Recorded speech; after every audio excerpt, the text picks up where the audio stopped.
mata kuliah Rangkaian Elektronik dan Sistem ingin memperkenalkan diri.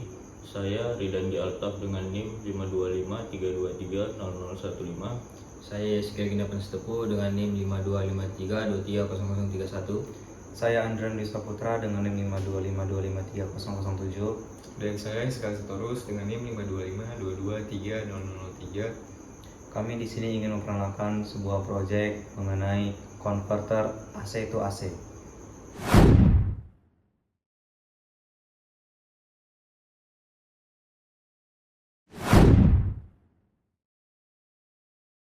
Baik teman-teman, di sini kami akan menjelaskan mengenai rangkaian dari proyek kami, yaitu konverter AC ke AC. Yang dimana rangkaian konverter ini terdiri dari beberapa komponen.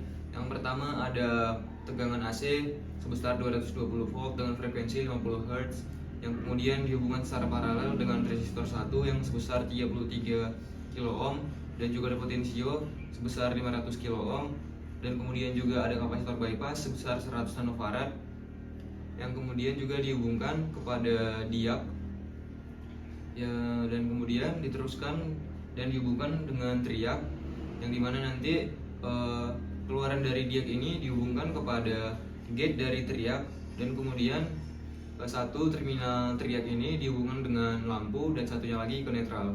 Dan selanjutnya ada beban, yaitu lampu, yang dimana lampu ini tadi terhubung dengan salah satu terminal triak dan satunya lagi terhubung ke fasa. Dan nanti juga akan diukur berapa tegangan dan juga arus dari beban yang ada pada rangkaian ini, dan akhirnya nanti akan mengukur daya dari beban. Dan selanjutnya saya akan membahas mengenai prinsip kerja rangkaian konverter AC ke AC ini. Nah, jadi prinsipnya itu saat sumber AC diberikan, kapasitor C1 akan mengisi melalui R1 dan RV1 atau potensio satunya. Nah, ketika tegangan kapasitor mencapai tegangan breakover diak, yaitu sekitar 30 volt, maka diak akan menghantar dan memberikan pulsa atau pulse ke gate triak. Nah, maka triak kemudian on dan mengantarkan arus ke lampu hingga setengah gelombang AC berakhir. Pada setengah siklus berikutnya, proses yang sama terjadi kembali, yang dimana pada saat nilai RF1 atau nilai potensio ini menentukan cepat atau lambat kapasitor mencapai tegangan breakover diak. Yang dimana nanti ada dua kondisi, dimana pada saat potensionya kecil, nilai teganannya kecil, maka kapasitor akan cepat terisi dan triak menyala lebih awal. Dan itu menunjukkan bahwa lampu akan menyala lebih terang. Kondisi kedua yaitu pada saat potensionya itu memiliki tekanan yang besar. Nah, maka kapasitornya itu akan lebih lambat terisi dan triak menyala lebih lambat, sehingga menyebabkan lampu menyala lebih redup. Baik, selanjutnya kita akan masuk ke konstanta waktu RC, yang dimana resistance totalnya itu adalah R sama dengan R1 ditambah R tegangan 1. Nah, nilai maksimum itu sama dengan R sama dengan 33 k ohm dan 500 k ohm, yang dapat totalannya itu adalah 533 k ohm. Nah, selanjutnya kita ke kapasitor, yang dimana kapasitornya itu adalah 100 nanofarad. Baik, selanjutnya kita masuk ke konstanta waktu, yang dimana T sama dengan RC, yang kita dapatkan T sama dengan 533.000 dikali 100 kali 10 pangkat minus 9, yang dimana kita mendapatkan T nya sama dengan 0,053 second. Konstanta waktu ini menentukan kecepatan pengisian kapasitor yang nantinya menentukan sudut penyalaan triak.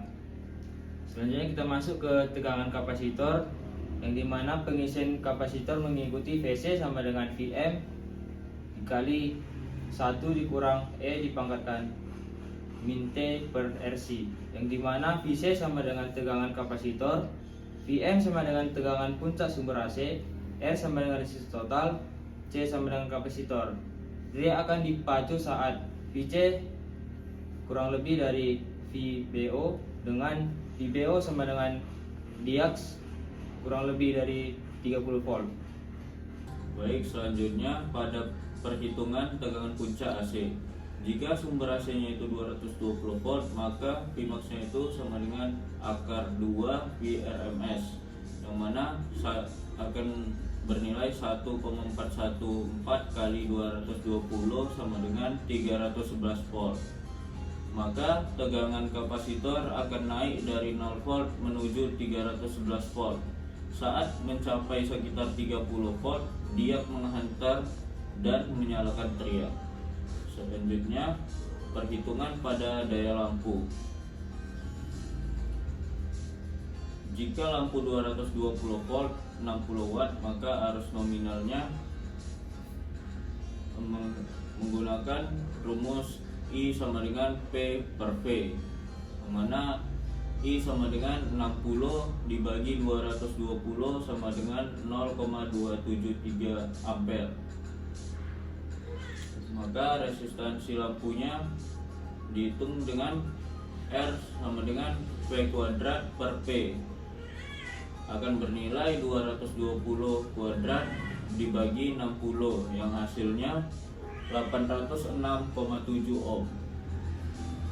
Maka saat sudut penyalaan diperbesar, tegangan RMS yang diterima lampu berkurang sehingga daya lampu juga menurun. Selanjutnya pengaruh sudut penyalaan atau alfa. Jadi daya yang diberikan ke lampu bergantung pada sudut penyalaan triak. Pada alfa sama dengan 0 derajat, triak langsung on, maka daya maksimum. Lalu pada alfa sama dengan 90 derajat, daya sekitar akan setengah. Lalu pada alfa sama dengan 180 derajat, maka hampir tidak ada daya yang diterima pada lampu. Semakin besar nilai RV1, maka semakin besar sudut penyalaan atau alfanya, sehingga tegangan efektif dan daya lampu semakin kecil. Baik, kesimpulan dari percobaan ini, berdasarkan hasil analisis matematis, rangkaian dimmer AC bekerja dengan memanfaatkan proses pengisian kapasitor C1 melalui R1 dan RV1.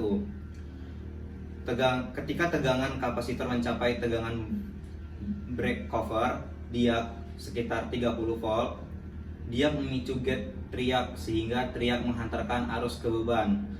Perubahan nilai RV1 mengubah konstanta waktu RC dan sudut penyalaan triak, sehingga tegangan RMS, arus, dan daya yang diterima lampu dapat diatur.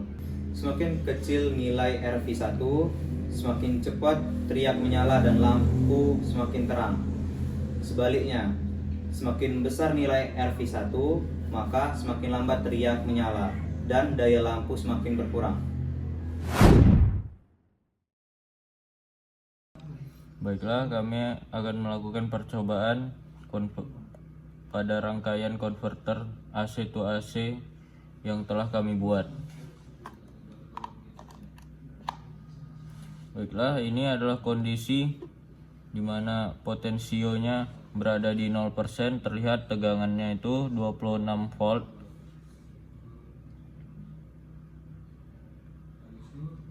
Ini kondisi potensio 50%, tegangannya itu kisaran 90 volt. Dan ini adalah kondisi potensio 100%, di mana tegangannya itu 212 volt.